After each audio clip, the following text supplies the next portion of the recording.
dangalini yetsa, tribestan testosteronni ko'tarmaydi. Sport ko'taradi. Uyquingizni normaga keltirsa 15% gacha ko'taradi. Vitamin D yetsa 15% gacha ko'taradi. Lekin oxirgi ma'lumotlar tribestan odzivlarni ham o'qib ko'rishinglar mumkin. Tribestan testosteronni ko'tarmaydi, foydasi yo'q degan. Jinsiy quvvatni, jinsiy xohishni ozgina oshirishi mumkin, lekin testosteronni ko'tarishga foyda bermaydi degan ma'lumotlar berilmoqda. Hamma o'zini fikriga ega. Lekin ma'lumotlarga asoslansangiz to'g'ri natijalarga erishasiz.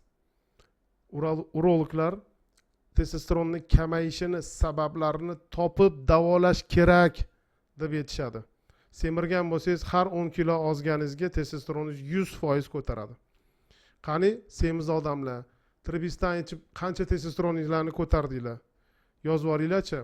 Odzivlarni o'qinglar, reklama qilib soqqasini olgandan keyin video chiqarganlarni odzivini o'qisanglar, bir oy ichdim foydasi yo'q, umuman foydasi yo'q, teshib chiqsin, yana shunaqa odzivlarni o'qiysizlar.